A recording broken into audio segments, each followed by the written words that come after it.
Good morning. Good morning. I think you can see me and you can hear me. And let me just check.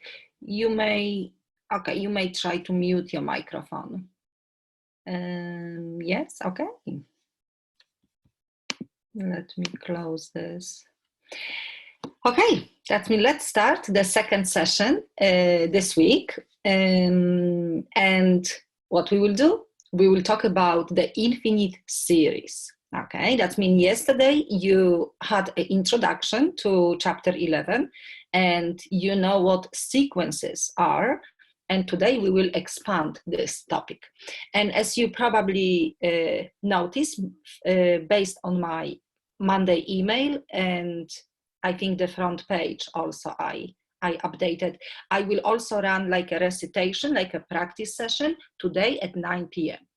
That means I'm hoping you will have time. It's a little bit late, but I think it will be good.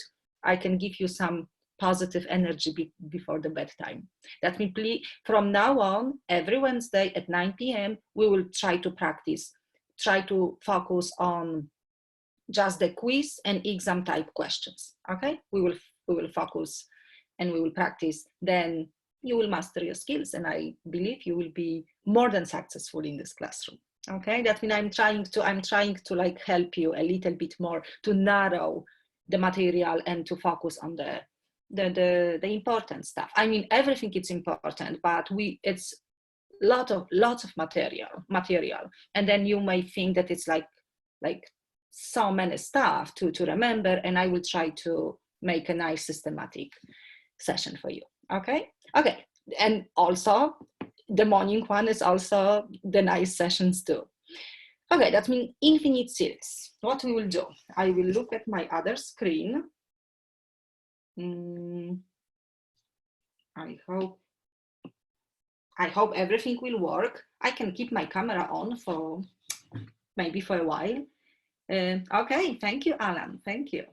And actually, during the recitation session, I will try to answer, of course, answer your questions, but I will also try to ask you questions, and maybe we can share the microphones.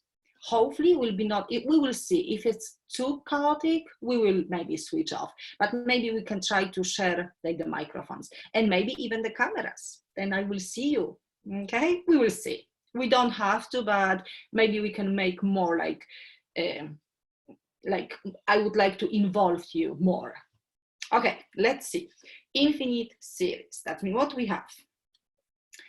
As I said yesterday, you learn about the sequences. Okay, and we know what sequence is. Sequence is simply a list of the terms. The first term, A sub 1, A sub 2, A sub 3, and so on. Okay. Actually, however, I should put commas. Okay. But now, when we take this list of the terms and when we add them together, that means now we can see I am adding them, adding all of the terms. Then what I'm creating? I am creating an infinite series, which we will just say series. I don't know if my pronunciation is good, but okay. That means I will just say series. Okay, that means terms of the sequence, like add together, creates as infinite series. Okay, that's when we do have a sum. I can say a sum. Sometimes these sums are like we will create an infinitely big number. Okay, because you can probably imagine adding infinitely many terms, like keep adding and adding and adding the next one and the next one, then we're creating huge. However, sometimes we can keep adding terms, okay, and we will kind of like we will make the sum bigger and bigger, but never bigger than the like particular number. You probably remember section 7.8, the improper integrals. We were calculating, I can draw it, we were calculating the area from 1 to infinity. I can say maybe more proper integral of 1 over x squared. Okay, from 1 to infinity, which function is positive, I can make the interpretation as an area. And do you remember what was that improper integral equal to? Yeah, I think was just 1. Okay, that we can see we do have a finite number of something that is actually infinity. Yeah, it's kind of like a paradox. Okay, but that's how we operate. That means this is similar things. We will be keep adding and adding terms, and we may have a finite number. Yeah, the sum could be the finite number, and what we will do, we will adopt the same terminology. When the sum is a finite number, then we will say the infinite series is convergent. If the sum is huge, infinity, then we will call the infinite series is divergent. Okay, let's remove my notes. Okay, and what we have? Since we're adding similar terms, we will use the sigma notation. Okay, that means this is, we remember from, yeah, probably from algebra, we do have sigma. Sigma means that we're adding terms, and we're adding these terms, a sub n, and n is changing from, this is the starting point, and this is like a terminal point. That means we starting from 1, and we always go by the counting numbers. That means n simply belongs to the counting natural numbers, which it means 1, 2, 3, 4, and so on. Right? That means, because we counting. That's how I count. Occasionally, you probably had this yesterday, this information, we will add 0. Okay? This is not really the counting number, but sometimes we will add 0, because when I count, I'm starting from 1. But for every, like, depends on the expression, depends on the formula, we will actually start, oh my gosh.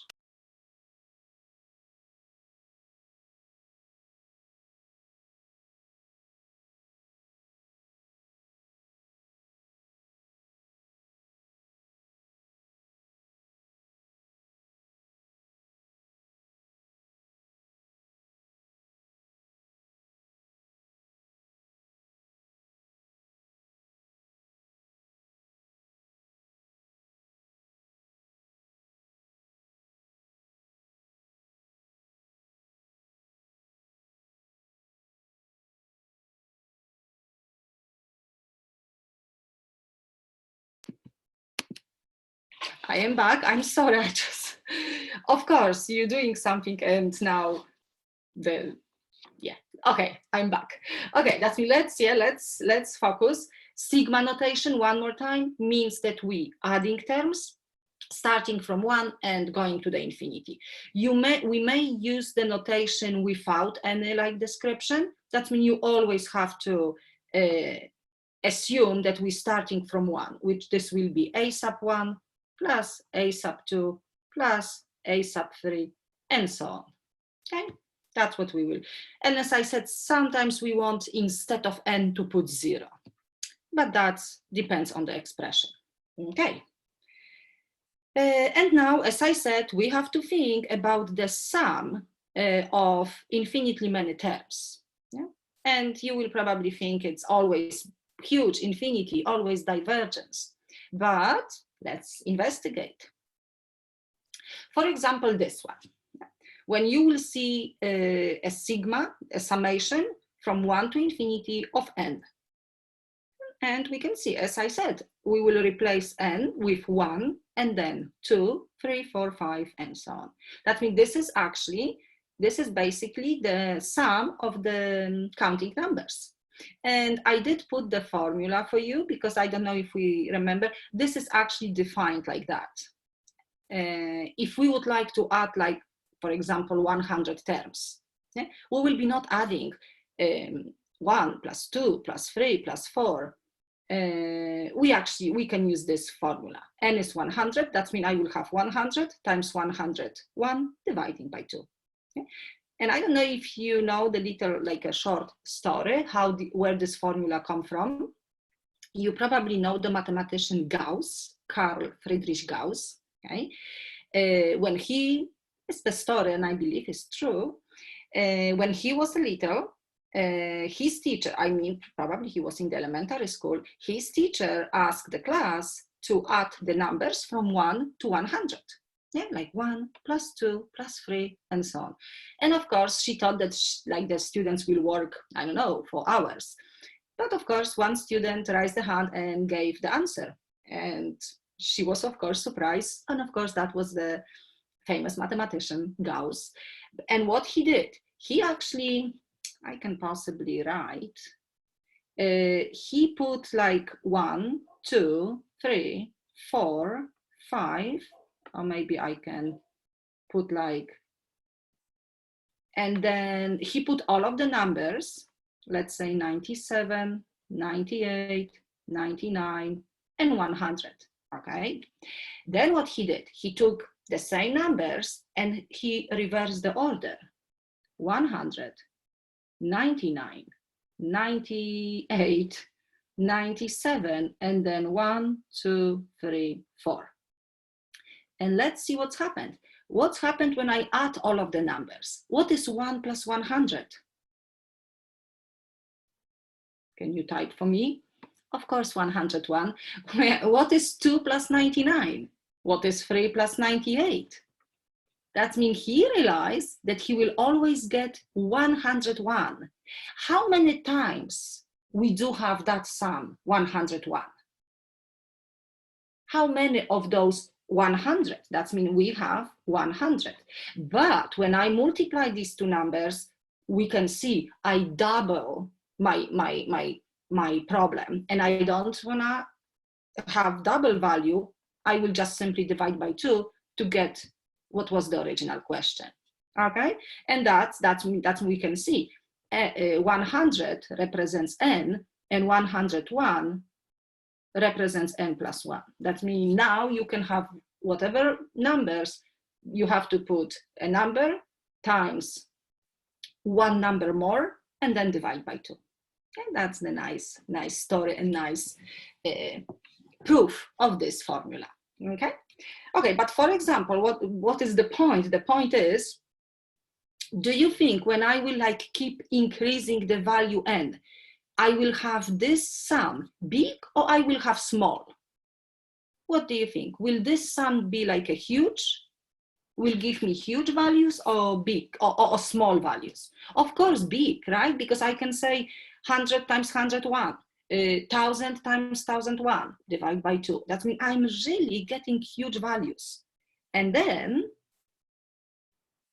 of course, what we can do, we can try, okay, I can keep this. We can try to look, because how do I know? How do I know that we have the huge number? We will try to look at something that is like called a cumulative sum, which means when I will take two terms, I have the sum 1 plus 2, 3. When I take three terms, okay, that means this will be S sub 2. S sub 2 means that I'm taking the sum only of two terms. S sub 3 means that I'm taking the sum of and 3 terms. And we can see this, the S sub 2 is 3, which actually I have here, S sub 2. S sub 3 will be 6. S sub 4 will be 10. And then S sub 5, 15, and so on. That we can see 21. Definitely we're getting big values. Yeah, the values are increasing as n increase. Okay? And we will call that this infinite series, it's simply divergent. No. Divergent. Okay? That means that's how we will investigate. That means these sums, and we will call this is the partial sums, because we're taking just the part of our infinite series. And let's look at this general. I will show you this. That means we need to know what is the partial sums. Partial sums are as simple as this. Just the first term, 2 terms, 3 terms, 4 terms. Okay?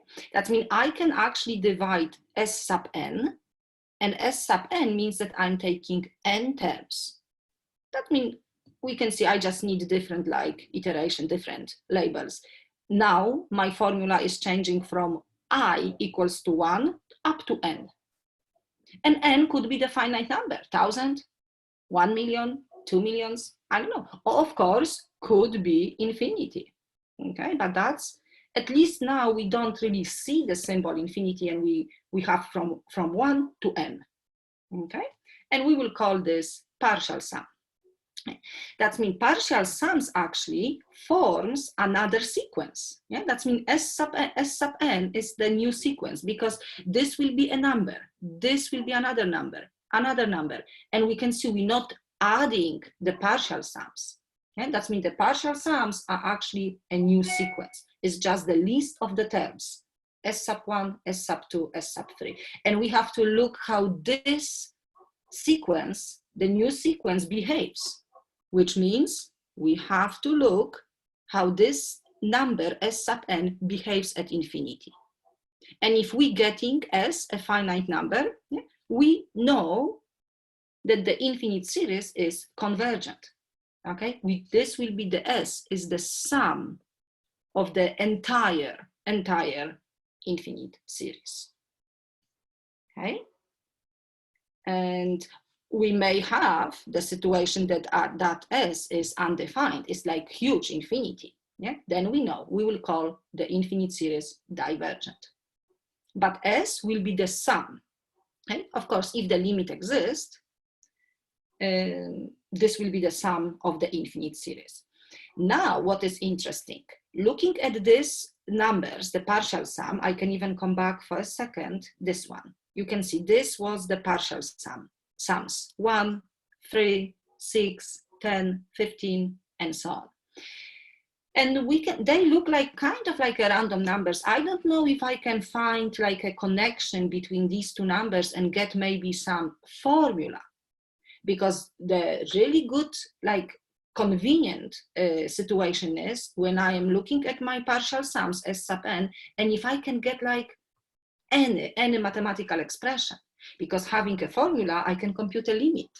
Without having the formula, it's not easy sometimes. Or we can just simply like look at the numbers, yeah? But they will be not always as clear as this one, because this one is obvious that are increasing, they're getting really large. Let's see. We will have a few types of infinite series that we can compute S sub n. And let's look at the partial sum. Okay, that means one more time, I can say that the sequence, the S sub n, is convergent, okay, if this limit exists as a finite real number. Okay, that's, we can see convergent, which I can say that that S is simply the sum of my infinite series. Okay? This is the sum. And again, how can I compute the sum? I can investigate how the partial sums behaves at infinity. If we're getting divergent, or if the sum doesn't exist, then we can simply say, if we're getting infinity, then we can say the infinite series is divergent. Okay, so now I have the first exercise. Oh, okay. Just one more time, I typed for you that when we have the infinite series from 1 to infinity, A sub n, we adding, because this is one sequence, right? If I will expand this, this means the first term, the second term, the third term, and so on. But what I'm doing, I am adding these terms and creating a series. Okay, that means because we have to know the difference between the sequence and the series. Sequence is just the list of the terms, that's it. Now, when I put the addition between them, when I add them together, that's the infinite series. Okay, that means they are really strongly like connected. What we're doing, we're creating another sequence, which is S sub n. Okay? S sub n is just simply this, S sub 1, comma, S sub 2, S sub 3, S sub 4, okay? And we know what it is. This is the sum. And we're looking how this behaves. And whatever this does, if this is approaching a finite number, that's the sum. That's the sum of my infinite series. And we can see I replaced infinity with n, and I'm saying that n goes to the infinity. It's just different.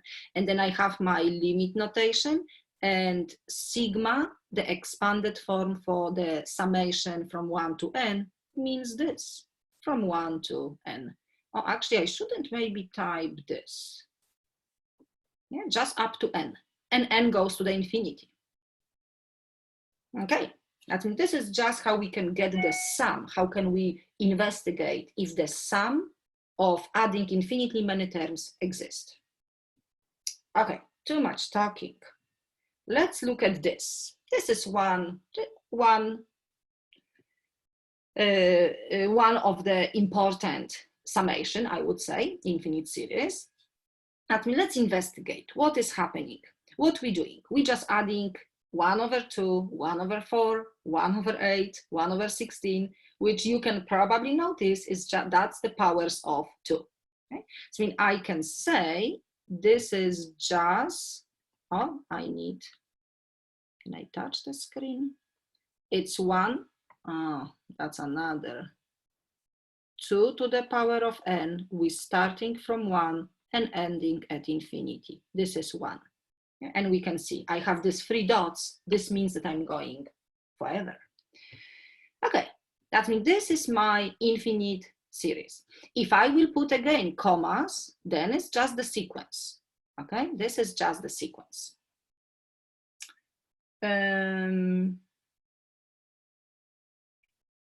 Okay, let me just, because I wanted to add some concept question, but I will, maybe tonight we will make this comparison, the sequence and the series. Okay, let's focus on series. I just have too many thoughts. Okay, that means how can we, like, what do you think? This sum, if I will keep adding these terms, am I getting like huge number? Or maybe not really huge number? Yeah, like what do you think? 1/2, it will be negative. Oh no, why negative? No, all of the terms are positive. Yes, okay, okay, that means you thinking because we have 1/2 plus 1/4, then plus 1/8, 1/16. That means we will, of course, we're accumulating a sum, but it will be small. But do you think the whole sum, if I will be keep adding, the whole sum will create a huge number? Yeah, maybe 1. Okay, that means let's see what we can do. We can try with the partial sums. Yeah? And I can tell you this one is really nice formula because we can nicely see the pattern. Let's see what I type. That means we will get, let's look at the new sequence, which is S sub n. That means S sub 1 is just 1/2, of course. S sub 2 is 1/2 plus 1/4. Do you know the answer? What is 1/2 plus 1/4? We have to type add the fractions. Yes, 3/4. Good, good. I think I type it. Oh yeah, I use different. Oh, that's another. As soon as you update the PowerPoint, everything gets, you can see it's a little bit different. Okay, 3/4. Now let's look at the S sub 3. 1/2 plus 1/4 plus 1/8. Who can add this? The common denominator is 8. That means this will be 2/8. This will be 4/8. 7/8. Thank you for helping me. Yes. And let's do maybe one more. 1/2, 1/4, 1/8, 1/16. This will be 2/16. This will be 4/16. And this will be 8/16. Yeah, everything will be 15. Thank you. Do you possibly see the pattern? Because what we're doing, we're creating this is uncontrolled. We're creating a new numbers. Okay, this is my sequence, S sub n, S sub 1, S sub 2. Do you possibly see yes, that means denominator, if I will create the formula for the denominator, numerator is just 1 less. Really good. Really good. Definitely. That means how can I find the formula for the question mark? This is my S sub n. Yeah, it's 4. It's 2 to the power of n. Excellent. You see, you're good. And this is challenge question to ask for the pattern, for the formula. Okay, that means we do have one more, and then I have the formula. Okay, that's we can see this is the formula for S sub n, the partial sum. But as I said, we will be not always so lucky. Yeah, because this is beautifully the numbers creating the patterns, and we can nicely recognize. But okay, we do have S sub n, and now how can I find the sum? The sum of like this one, it's simply the behavior of S sub n at infinity. And get ready, and I do have the formula. 2 to the power of n minus 1 over 2 to the power of n. Do you think you know this limit? It's 1, of course, because we have a leading function, 2 to the n, the same function in the denominator, 2 to the n, ratio of the leading coefficients, 1. The sum is 1. So nice. Of course, we can, because everything is based on the limit. That means we will always put the equal sign, always. But what we have to think, the sum is approaching 1. Okay, and we can see 3 over 4, 7 over 8, 15 over 16. We're getting bigger and bigger, but never greater than 1. Okay, that's the idea. We keep adding infinitely many terms, but the sum will be never greater than 1. Because the sum is decreasing, like we remember the terms. The terms are getting smaller and smaller, and they're getting smaller fast enough to get the finite number. The same idea like for the improper integrals. Okay, that means again, we have to think like this way, that the sum is approaching 1, but we will simply say the sum is 1. Okay, that means this is one way to get the sum, okay, of the infinite series, to get the formula for the partial sum and compute the limit. Okay, thank you for your help. And then I have just numerical values. That means you can see n means the number of terms, and this is the partial sum. That means this is simply S sub 1. We did have 1/2. This is S sub 2. We did have 3/4, and so on. Okay? And we can see the numbers are getting bigger and bigger, but not greater than 1. Okay? Nice numerical evidence. And yeah, as I said, we will say this way. Okay, we will say that the sum is equal to 1. That means sum of this infinite series, it's simply 1. We know that the limit is involved, and we know what this means.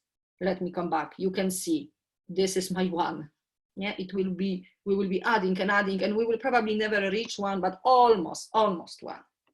Okay. Now let's look at this.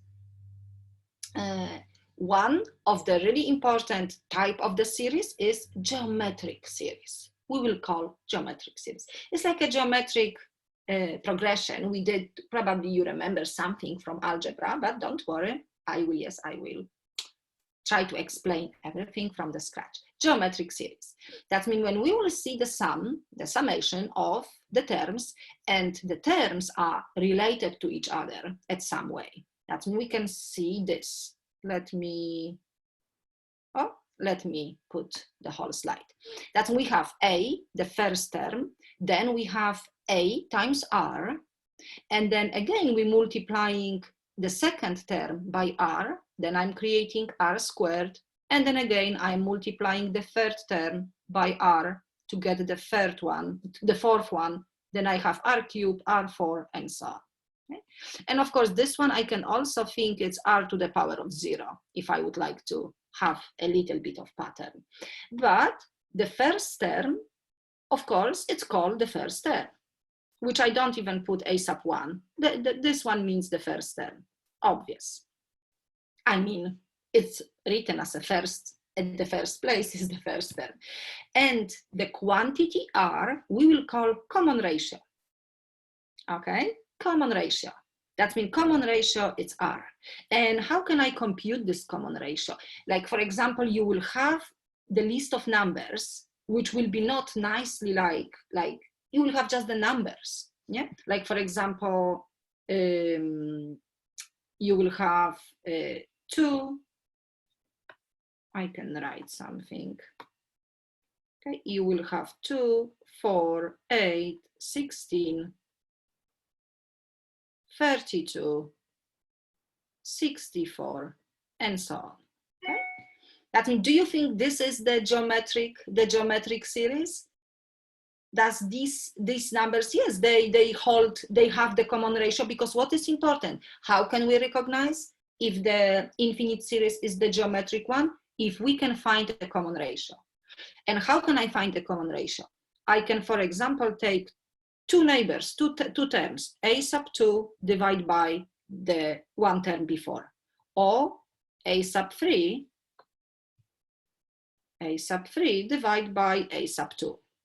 And if this ratio is the same, of course, it's the geometric one. And we can see 4 over 2, 8 over 4, 16 over 8. That means this one is geometric. It's definitely the geometric. And saying really general, I can take, do you remember from yesterday's session, if I have the first term, a sub 1, this is just the sequence, because I wanted to write something. If I have the second term, a sub 2, a sub 3, and then I have my term a sub n. Do you know how to define the next term after a sub n? How can what index shall I put here? Because this is a sub 1, a sub 2, a sub 3. This will be another number, n plus 1. That means that's also really crucial and important, a sub 1. And what about one term in front, a sub n? Of course, a sub n minus 1, not plus, I'm writing plus. Okay, that's mean you good a sub n minus 1. Okay, that's important. That means saying in general, how can I find the common ratio? I can take my term a sub n plus 1 divide by a sub n. Yeah, this is typical definition. But you can simply take the second term, divide by the first one, the third one divide by the second one, yeah, and then you can compute the ratio. And if the common ratio is the same, yeah, for all of the cases, all of the numbers, then it's definitely a geometric series. Or the other way, if I will tell you this is the geometric series, then you have to find a common ratio. And then you can just take the second term and the first term and divide. Yeah, because then you know that definitely the common ratio will be the same for any other pair of the numbers. Okay, and now looking at this, we of course have to create a sigma formula, the compact formula. And as I said, the first term could be identified as a to the power of r, r to the power of 0, r to the power of 1, 2, 3, 4, and so on. That means we always take one term behind. I mean, if I would like to define this exponent, because I have a and r, and that exponent, which is this one, it's always like one behind the first term. Because for the first term, we can see for the 1, and I can maybe do this way, n equals to 1, then we have 0. For the second term, n equals to 2, we have 1. That we can see we always one number behind, n minus 1. That's the reason that we have this nice, beautiful formula, the sigma notation. Okay? This is, of course, for n3, and this is 3 minus 1. This is defined for n4, and this is n minus 4. 4 minus 1. We do have a question. Okay, let's see. Is it possible on the test for us to be asked what the common ratio is raised to?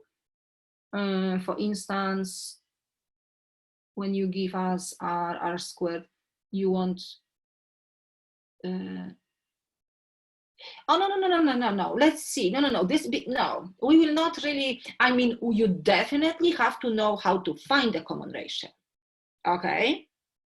That means I will tell you, for example, this is the geometric series, and please find the common ratio. Or when we grow a little bit more in chapter 11, you also have to recognize that, okay, this formula actually is the geometric series. Okay, I mean, this series is the geometric one, because as soon as you know the geometric one, you can compute the common ratio, and you can do the other stuff. But don't worry what we will ask on the test for now. Don't worry. This is just the introduction session. You will see in a minute, you will see tonight what kind of question we will ask. Okay, but I just want you to know that is common ratio important. The first term is actually important too. That's the reason that I kind of state this. The first term will be important, and the common ratio. You will see why. And yeah, this is the formula. Okay, this is the formula, because you will see. Let's do step by step. The only thing that I can say maybe now, like to make some description, some characteristic of this formula. For the geometric series, the n, the quantity n, you can see, is placed in the exponent. Can you see this? We don't have, like, do you remember the formula just n? Starting like counting numbers, 1 plus 2n. N is 1, 2, 3, 4. We adding 1 plus 2 plus 3. Yeah, that's different. That's definitely not geometric one, because n is not placed in the exponent. Because let's look at the expanded form. A will be given. A will be the given number. The common ratio is also given. Of course, it's hidden. We have to calculate, but it's given. That means the base of this expression, it's a constant. That something that is changing is placed in the exponent. That means the geometric series has the exponential form, I can say, which means n is placed in the exponent only. Okay. Let's look at this one. What do you think? Is this formula 1 over 2 to the n? Is this infinite series geometric series? It's just the slide that we just, because we did like we solved this using different way. We get the partial sum and the limit. But now I'm just asking you, since we know a little bit more, do you think 1 over 2 to the n is the geometric formula? What do you think? Yes. Yeah, thank you, Roger, for being brave enough to, yes, because what, and then I will, if you said yes, what I will ask right away, what is the common ratio? The common ratio, we can take maybe second term and the first term, and if I will divide 1/4 over 1/2, dividing by fraction means multiply by the reciprocal, of course it's half. Yes, actually, I know we do have the answer on the chat box. Okay, or if you prefer, we can take, I don't know, the fourth one, divide by the third one. 1 over 16 over 1 over 8, it will be the same. Dividing by fraction means multiplying by the reciprocal, 1/2. That's mean, and we can keep doing this. This is definitely the geometric. The common ratio is 1/2. That means one thing, it's important, you can see this. N is placed in the exponent only. Right? Let's say I will give you the formula like n over 2 to the power of n. Do you think this one is the geometric? We don't really have to expand, but it's not, no, because I just want to give you the idea. N is placed in the exponent, but also I see like n on the top, which I will have 1, 2, 3, 4. Yeah, this will mess up it will be not common ratio. It will change everything. That means that's not the geometric because of that n. Okay, but this one is definitely geometric, of course,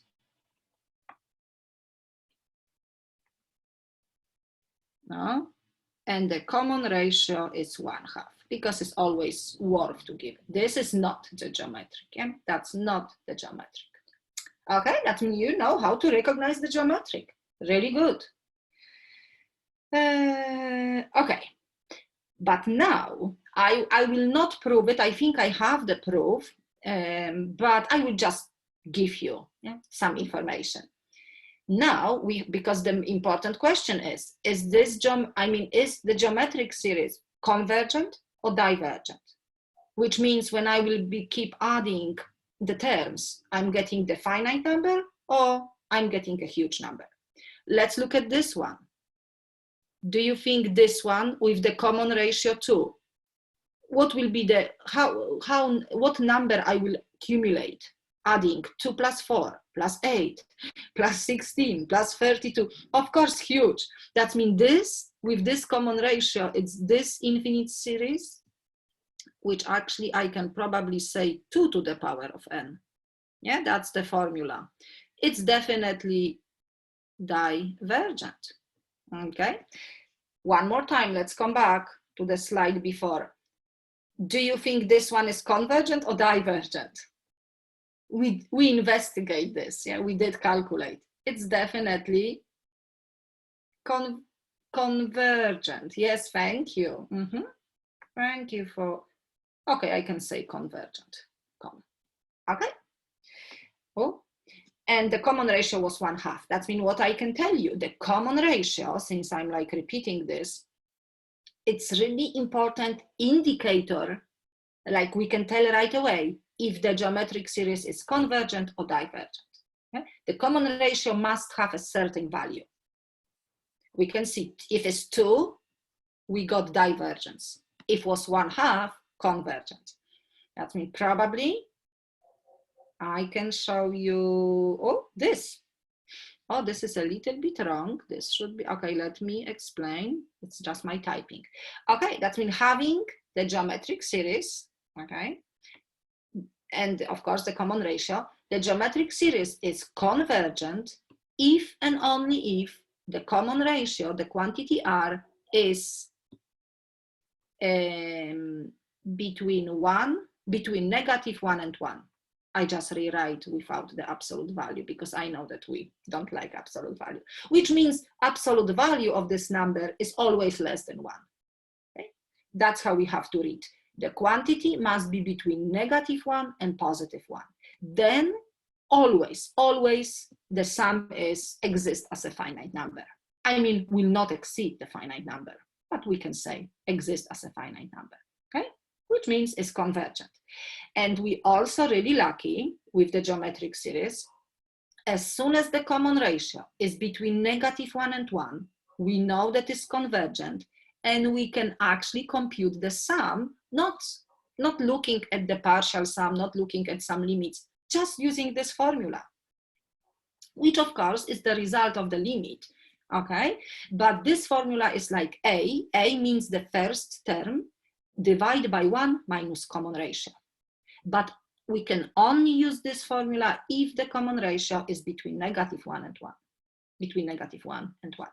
If the common ratio is 1 or greater than 1, or less than -1, which means outside this interval, I mean outside the interval from -1 to 1, then we will always accumulate huge numbers. It will be, oh, the limit will be not even, I mean the sum will be not even possible to get, will be like positive infinity, negative infinity, or we can say divergent, okay? That's, please remember, that's important because you will see probably for the entire chapter 11, I will say, oh, the geometric one, oh, the common ratio is between -1 and 1. Oh, we do have convergence. How can we find the sum? Let's just use the formula. That means that's really important slide, yeah? The reference page. As soon as we see that it's geometric series, let's use it, the formula, and let's investigate the common ratio and eventually use the formula, if it is convergent. Okay. That's a little bit of proof. Okay, you can pause the video, but we don't have to. I always like to type some things, but we will not ask you. It's more for the math students, but we have mainly our students in this classroom at the engineering, or you need the tool, you need the application. And this is the second page, and eventually you will see this formula. Okay, but we don't really have to know how to do. You can pause the video and look at the proof, but don't worry. We will not ask for proof, but we may ask for question. We can ask question like that. Is the series convergent or divergent? The summation from 1 to infinity, 2 to the power of 2n times 3 to the power of 1 minus n. Okay, that's when you can see my instructions are a little bit limited. Yeah? But I can look at the formula and I can see, oh, n is placed in the exponent only in this expression, this formula, this expression. That means I think it's the geometric series. That means let's find out the common ratio, okay? And we have few ways, okay? Because looking at the general formula, we know the general formula, r to the power of n minus 1, starting from 1 at infinity, okay? And you can see, I can rewrite this a little bit, because this means r to the power of n and r to the power of -1, if I would like to play with the exponents, a little bit of algebra. But what is my point? And then this will be just the constant number, and I can even say, let me do step by step. R to the -1 means 1 over r. I can maybe multiply a and r over a over r, and then I have r to the power of n. But what is like my point is that the quantity that is taken to the power of n only is actually my common ratio. Can you see? This is that r. I do have the number somewhere around, but that's, for now on, if I would like to compute what is my common ratio, please always look at the quantity, all of the quantities that are taken to the power of n. Because this is that common ratio. We can see taken to the power of n. And when I look at this number, let's rewrite a little bit. I have 2 to the power of 2n, which I can say 2 to the power of 2 and n. And then I have 3 to the power of 1, 3 to the power of -1. Okay, no, my writing. Okay. That means what is the number that is taken to the power of n? This is 4 to the n, this is 3, and this is 3 in the denominator, correct? And I can see nicely that I have 3, just a constant number, and I have 4 over 3 taken to the power of n. Do you think it's still not my form? Because you can see the general form of the geometric series is the exponent must be n minus 1, but that's different. That's something more general. What I want to see that quantity, which is common ratio taken to the power of n. That means what is common ratio? Common ratio is 4 over 3. And actually nothing to do, because this is greater than 1. The infinite series is divergent. I can write here. Divergent, because the common ratio is greater than 1. Okay? That's when you can see this is the easiest way to find the common ratio. Another way is, of course, to find the second term and to find the first term and divide. Okay? That means I also want to do this with you, because everything is so important. Okay, the first term means that I will copy this formula, and instead of n, I will put whatever is here as a first term. That means I will put 2 to the power of 2 times 1, 3 to the power of 1 minus 1. Instead of n, the first term was defined for n1. And what is the first term? Who can help me with the arithmetic? It's 4, is just 4.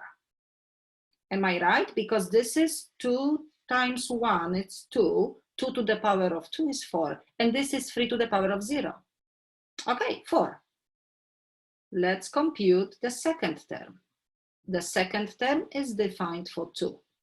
2 to the power of 2 times 2, 3 to the power of 1 minus 2. That's my n. 2 to the power of 4 times 3 to the power of negative 1. 16 over 3.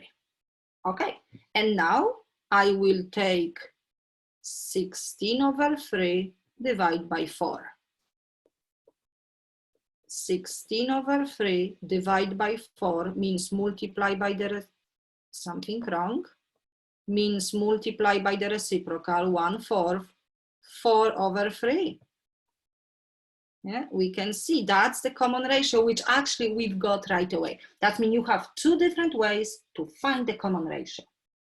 Okay, you can look right away, you can combine all of the numbers taken to the power of n, and that's your common ratio.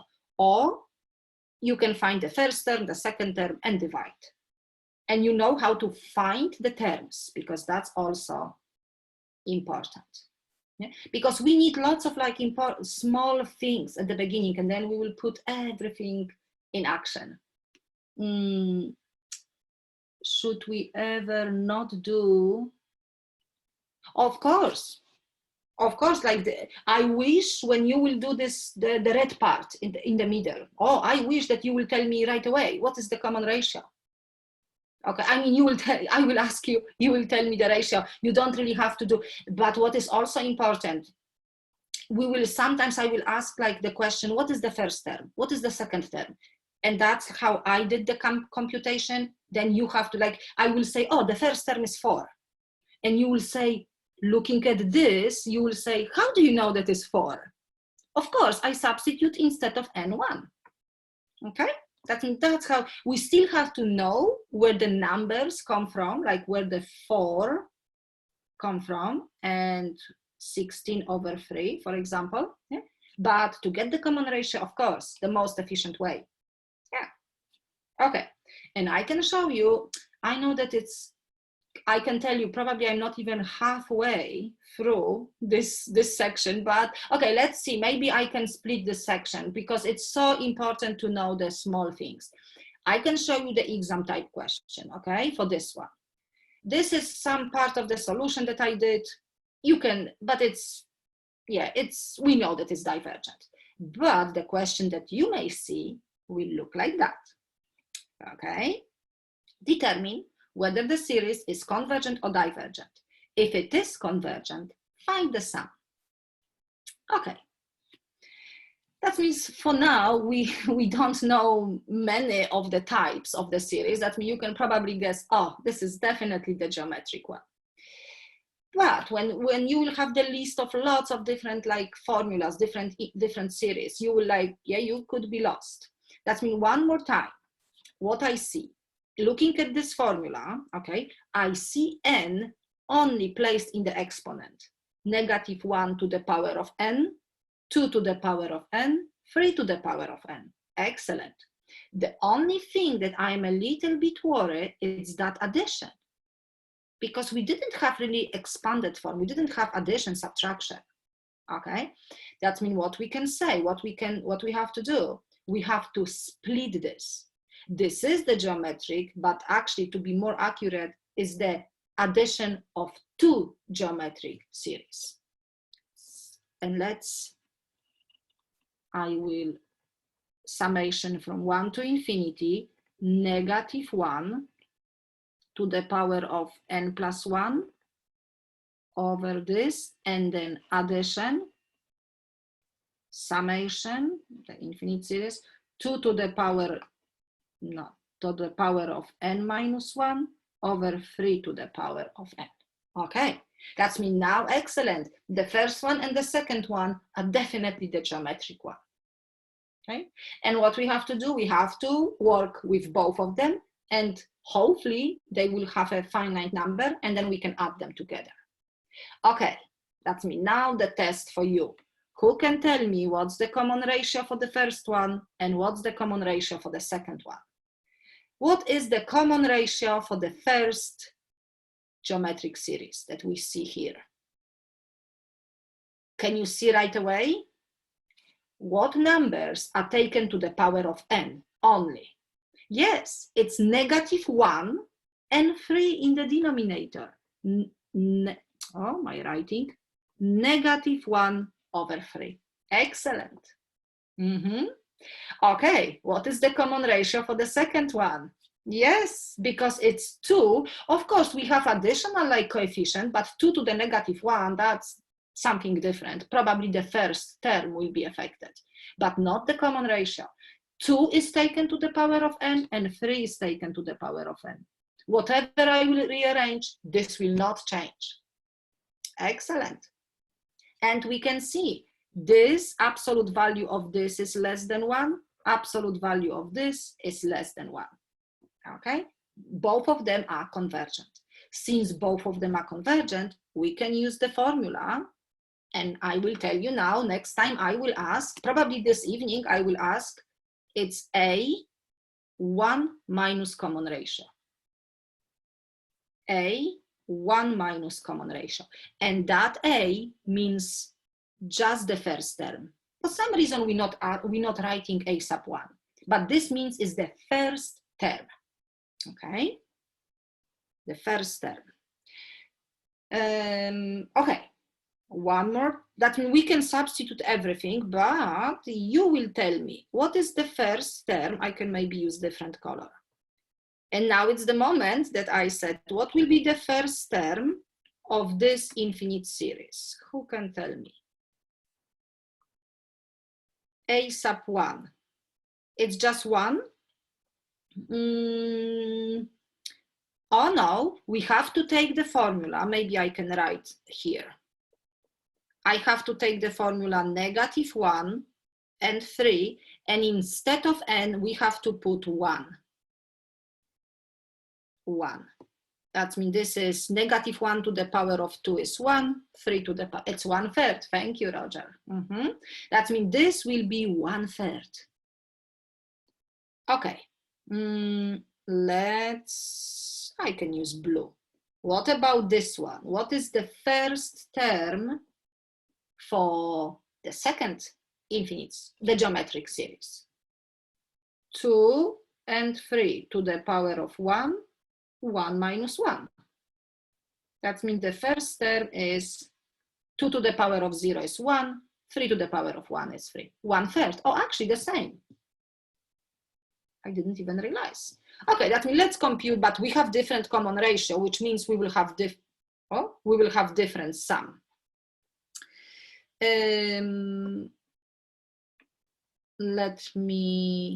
You can compute and you can give me the answer maybe even faster than I am, because I'm trying to organize the slide for you. Okay, that means let's compute the sum. 1/3, 1 minus the common ratio, and please be really careful, the common ratio is negative. You can see I'm substituting that R, -1/3. Okay, 1/3, 4/3, 1/4. Okay, and then I will add this one. 1/3, 1 minus the common ratio. Oh, 1 minus 2/3 is 1/3. 1/3 over 1/3 is 1. Actually, 1. But please remember, we have to add them together. What is 1 plus 1/4? Oh no, my crazy lines. It's simply the first answer, 5/4. Thank you. Yes. And I can tell you this is really nice exam type question. It sounds a lot, but you will do, if you will practice and you know what to do, you will be more efficient than I am at the moment, because I'm trying to put all of the parts together. Okay. That means please remember, it's the summation of two geometric series and we can work on them. And remember the formula. Okay, that means that's really nice. But now let's see what else we have. Actually, I have one before. Okay, we will not do this question, but I just want to ask you a few things. Let's say 2 to the power of n, 5 to the power of n plus 2. Okay, something, yeah, something, or maybe a little bit smaller values. Okay, that's been a few questions. Do you think this is the geometric series? I'm just trying to check if you, yeah, yes, n is placed in the exponent is the geometric. Who can tell me the common ratio right away? The common ratio is just 2/3, really good. And of course, we do have convergence. But now, who can tell me the first term? Who can tell me the first term? The first term is simply, oh, it's actually 2 to the power of 0 and 3 to the power of 0. Yes, 1, thank you. Okay, that's mean you're good. Now, let's say -1 to the power of n plus 1 and 2 to the power of n minus 1. Oh no, plus 1. And now I may start, okay, I want to start my summation from 2, okay, to infinity.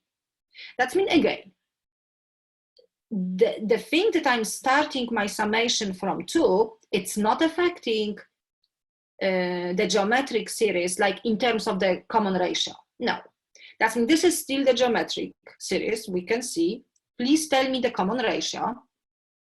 What is the common ratio?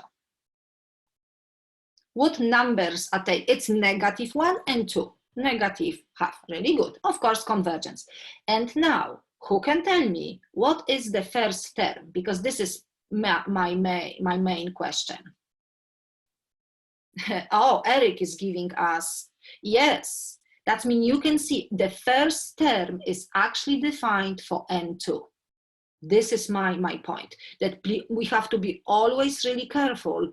Like the first term will not always correspond to n equals to 1. The second term, n equals to 2. No, we have to look what sigma is telling me that I have to start with. And I have to start with 2. That means the first term will be -1 to the power of 3 and 2 to the power of 3. That's the first term. Really good. Please always remember. Okay.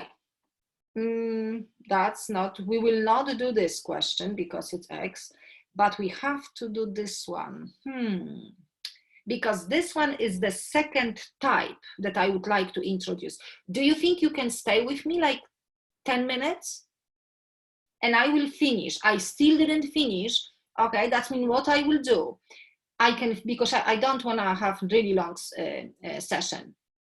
I will finish after this example, okay, because this is the other type of the geometric series. I mean, no, of the infinite series.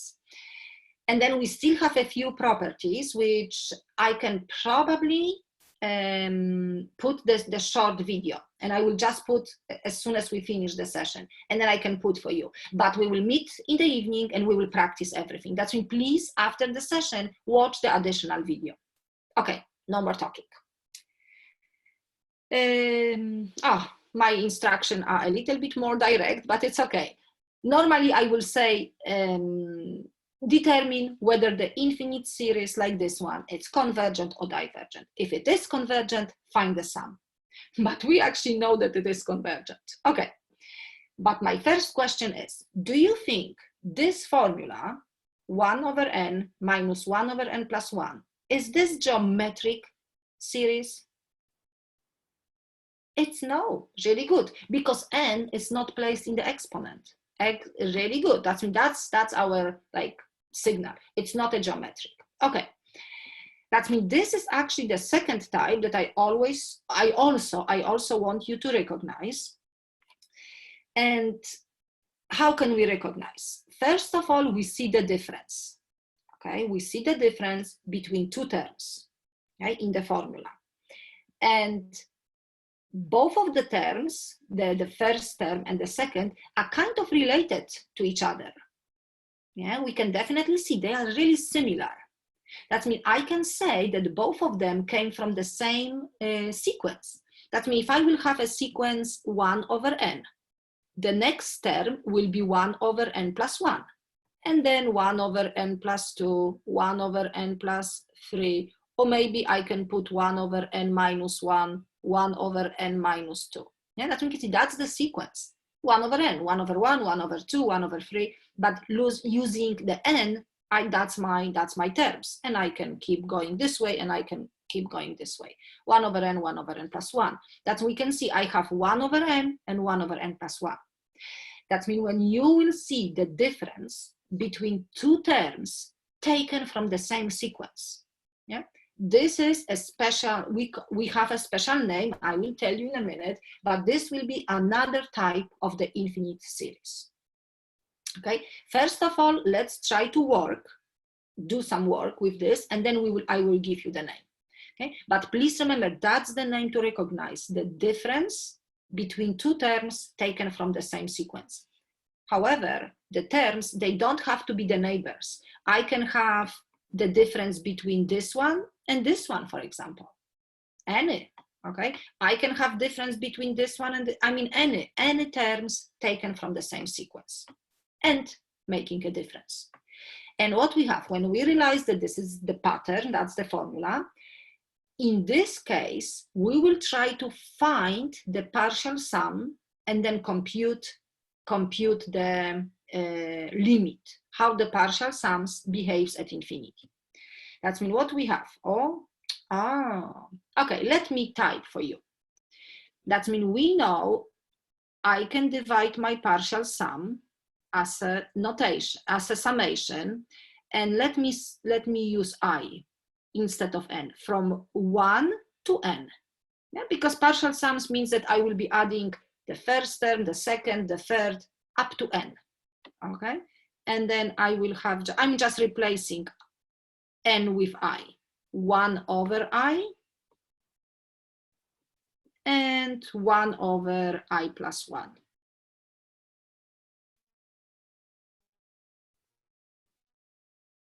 Okay, that work is a little bit time consuming, okay? Let's do it. What I will do now, I will expand this sum. Of course, I will not write infinitely many terms, but I will write a few of them, just enough to realize some pattern. That means first term is defined for I, for I1. I need my writing. Okay, for I1, that means we will have 1 over 1 minus 1 over 2. Then my second term is defined for I2, 1 over 2, 1 over 3. My next term is defined for I3, 1 over 3, 1 over 4. And maybe I can skip a few steps, and I would like to list, let's say, the last 3 terms. The last term is defined for n, 1 over n minus 1 over n plus 1. One term before is defined for n minus 1. 1 over n minus 1, and minus 1 plus 1 is just n. And one more, n minus 2, n minus 2, n minus 2 plus 1, n minus 1. Oh, too fast. Okay, that's almost all of the terms. Of course, I have a few at the beginning, few at the end. I don't have the middle. But now, when I would like to perform all of this addition, subtraction, do you think we can cancel out some numbers? Do you see nicely? Negative half, positive half. Negative 1/3, positive 1/3. And if I will have more terms, I will cancel out this. Okay, now let's look from the back side. negative 1 over n, positive 1 over n. Negative 1 over n minus 1, positive 1 over n minus 1. And I will cancel this if I will list more terms. Okay, that means what is not cancelled? You can see the first term and the last one. Okay, that means this is all actually together with that negative. That means this is actually the formula that's the formula that we end up having 1 minus 1 over n plus 1. That's my partial sum. And now, in order to get the sum, I can compute a limit at infinity of the partial sum. I can investigate how the formula 1 over 1 minus 1 over n plus 1 behaves at infinity. Do you think you can tell me the limit? 1 over n, 1 over infinity is 0, 1 minus 0, it's 1. That means the summation of this it's 1. That means this is convergent, which we actually knew, and the sum is 1. Okay, but whatever I did here, if you end up having this type of infinite series, we have to do this way. It's not shorter way. But when you practice, when you do even just 1, 2, maybe 3 problems, it will be like a second nature. It will be easy. Okay? But please, please look at this. And now I think I type, okay, that means the name of this, the name of this type of infinite series. Oh, please don't look at this one because this is just different, just more confusing way. You will see the difference always. That means the name of this type of infinite series is the telescoping series. Okay, telescoping sum. Or sometimes you may meet the name method of difference. Okay, and we can see that's how we will do. As soon as you realize that it's telescoping, you have to expand the terms, cancel out the terms that you can cancel, whatever left, compute a limit at infinity of it. Okay, don't worry for this formula because it's just the same formula but different form. When I come back, okay, I was one thing that you can see what's happened. The first term was not cancelled and the last term. Okay, that means when you will list a few terms at the beginning, few terms at the end, and then you will realize that the first term is not cancelled, always the same pattern happen on the other side. That means the last term will be also not cancelled. Yeah, it's kind of like a mirror image. Do you know the name of the how do you call the tool that you're looking at the stars? Do you know how you call? What's the name of the tool? Is the telescope? Or do you remember, I don't know, when you were a kid, did you have a toy that you can kind of look and it will be like some plastic pieces will be like okay, slinky. I think it was like a kaleidoscope. I don't know if I'm pronouncing correctly. Yes. Yeah. That means this is kind of like, I don't know if you ever broke this. I think I did because I really wanted to see. And what is actually inside? Inside is kind of like a mirror and a few plastic pieces. And when you move them, you see the reflection on the other side. That means you see the same thing. When you move this, when you look, you can see the same pieces. That means I always believe that this is the name. Like, of course, telescope must work in order to watch the stars. It's some similar things. You have to have the reflection. Yeah, like it's kind of like, probably it's more complicated set of mirrors. But the kaleidoscope, it's perfect because whatever you see on one side, you will see on the other side. That means that's how this pattern behaves.